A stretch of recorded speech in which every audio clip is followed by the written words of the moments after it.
Ladies and gentlemen, good morning and welcome to Watch Is Climate TV, the Tourist Man Back Africa. In today's video, I want us to look at the options that William Samoei Ruto has. Because yesterday, Raila Amolo Odinga started a fire that will be so hard to put off. Ameanzisha moto, aliwasha moto ambao utakuwa vigumu sana kuuzima. In fact, even Raila himself cannot be able to stop what he started yesterday. William Samoei Ruto cannot be able to stop what Raila started yesterday.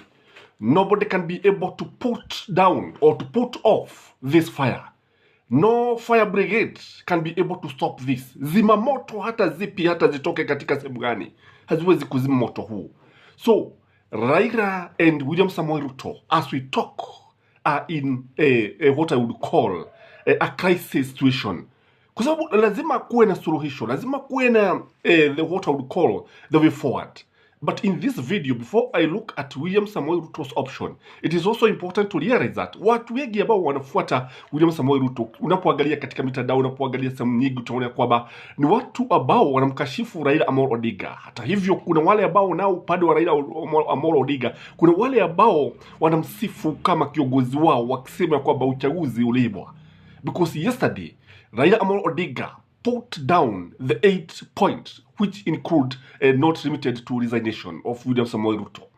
So the first option that William Samoei Ruto has is to bury his head like the ostrich mentality. Ni pale ambapo the ostrich bury the head and assume that hakuna jambo ambalo linaendelea. So boni kama mnyama ambaye ana fukia kichwa chake kwenye mchanga, anasema kwamba moto utawaka na baada ya kuwaka utajizima wenyewe. And if William Samoei Ruto applies this mentality, I can tell you things can only be worse. It means that the country will come to a standstill. So this is not the best option. So if he buries his head, if he uses the ostrich mentality, I think William Samoei Ruto will finally regret if he is not going to solve this problem. The second option that he has is what I call the devil's option, arresting Raila Amolo Odinga. Do you think Raila Amolo Odinga can be arrested by William Samoei Ruto's government? Do you think this country can be the same again if Raila Amolo Odinga is arrested? Many people tried these options, but they did not work. Moi started by arresting Kina Matiba. He arrested Rubia. He arrested Jaramogi. He arrested so many people, including Raila Amolo Odinga, but it did not work. So if Raila is arrested today, I can tell you, unaweza kuuliza what can happen. Muulize rais mstaafu Uhuru Muigai Kenyatta. Remember wakati ambapo vijana walijaribu kuiagusha, kuipiga mawe helicopter ya Raila Amolo Odinga. Remember what Uhuru Muigai Kenyatta said. Mnafikiri huyo mzee kama agegogo hii nchi ingekuwa namna gani? If Raila Amolo is arrested, I can bet that there will be no country again. What we call Kenya would be something that will be forgotten forever. The other option I think he has is to use the GSU and to stop Raila's meeting, because Raila is agitating for reforms. Raila is saying that William Samoei government must go, and people are saying that. In fact, people are charged. And if today Raila gives direction and tell people to remove the government from power, I can tell you they can do this. But can Raila do this? I don't know. But if William Samoei Ruto decide to use the GSU to stop this meeting, there will be chaos all over. No businesses will be able to go. The economy will suffer. And even the international community will be against this. So this option of stopping the meeting cannot work. The other one is to negotiate directly with Raila Amolo Odinga. Aongee na yeye vizuri, amwambia kwamba wewe ni ndugu yangu, hebu nimalize hatamu zangu za uongozi. Ndio uchaguzi ulikuwa na maswali hapa na pale, lakini vizuri uniachilie nimalize kazi yangu, nimalize kwa sababu nimeshaapishwa. Lakini the question is, do you think Raila Amolo Odinga can accept this? I doubt. I highly doubt. So the other option for him is to offer Raila 60% of his government. Because in my view, Raila got about 60% of the votes that were cast. Na ikiwa hivi sijui kama Raila anaweza kubali, but it will be a better option for the sake of the country, for the sake of stability. Maybe Raila can accept this, because the way I know Raila Amolo Odinga is one person who puts the interests of the country at first. Si mbinafsi, ni mtu ambaye anajali maslahi ya watu, because he knows, even himself, he knows that elections are costly. Yes, we know the cost of democracy is high, and people say democracy is costly, and I agree with that. I have no problem with that. But I believe Raila Amolo Odinga can accept the 60% of the government, including not limited to everything that as far as government is concerned. The other one is for William Samoei Ruto to face the truth. And facing the truth is to direct IBC to open the servers. Servers should be opened, and maybe invite what we call an auditor who will come and audit the 2022 elections. Forensic audit to be the best thing, because even Raila himself has demanded this. If he gives in to this, I think William Samoei Ruto anaweza kukubali hivi, na igawa ni ukweli ambao nilisema unauma kama gay for those who are asking is a scorpion.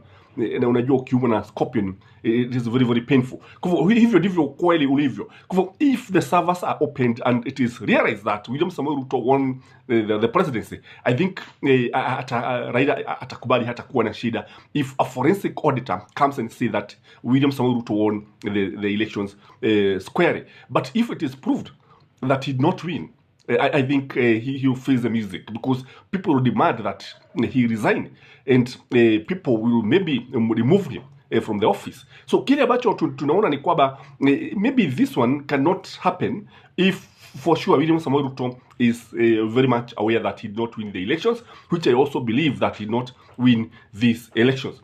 The other thing is maybe he can decide to invite a mediator, an international mediator, or maybe like the Secretary General of United Nations, or the chairman of African Union, or somebody of international reputation. Maybe he can even invite Barack Obama. No, Barack Obama ni mtu ambaye ni rafiki mkubwa wa Raila Amolo Odinga. And if Raila hears that Barack Obama is calling him, I think he respects him. And I believe this is one option that the international community is going to employ. Kwa sababu unaona America is very much interested with politics of the country. China is also very, very much interested. When you look at many other countries are also very interested. And then the best option, which in my view is the best, is for William Samoei Ruto to resign. If we did not win the elections, what would prevent him from resigning? If he himself he knows that Akushida, the best option is to resign. And it has happened in many countries, either without fear, even without force, even without demonstration. We saw it in Britain when the Prime Minister, that lady, is it Liz? Yeah, when she resigned because she realized that she could not fulfill what she promised the people, the British people. So I think if he resigns, what will happen, even Gachagua must be also forced to resign, because when you read the Constitution, if the president is impeached or removed from office, the DP immediately takes over. So, and this is not what people, because what we have is that William Samoei Ruto and Gachagua are joined to the hip. They are Siamese twin, and there's no way you can leave the government to Gachagua. And then it will also go down to Parliament, whereby Wetangula will also resign, because as per the Constitution, if the deputy president is incapacitated or is not in the office, I think the speaker is number 3, is the one who completes the term and takes over. So what this means is that the whole government must go.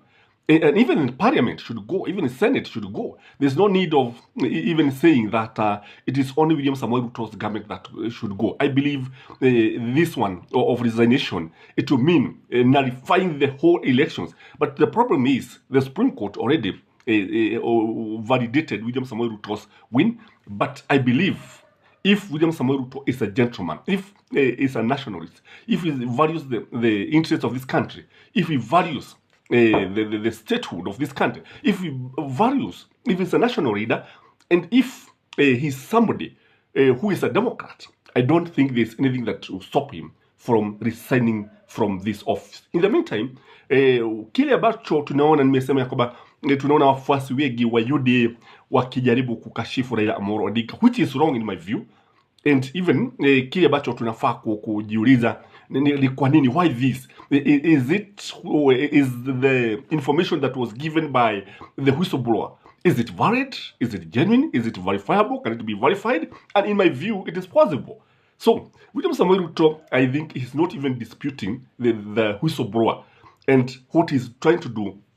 Najua mwanzoni alikuwa anaangalia Raila Amolo Odinga, maybe he did not know that Raila was this serious, and maybe walikuwa wanasema kwamba waangalie one vile ambavyo watafanya. And the other thing is that when you look at this situation, the government is taking it very lightly. Very lightly. Yesterday, I heard William Samoei Ruto na kina Gachagua wakisema kwamba that Raila want to be in the government. You want aigie serikali nusu mkate, and I believe Raila has a bigger mission. Raila is a man on a mission. I don't know what you think, but if you ask me, William Samoei Ruto has zero options. If anything, what we are seeing is anything to go by. And Raila is now a resurgent Raila. Is a very different Raila now. We have seen now, when we saw him talking yesterday, we saw the Raila on the trenches. The Raila that many people did not know. The Raila that we used to see in the 90s. I remain yours. Guys, is coming the tallest man in Black Africa. And may you have a blessed day.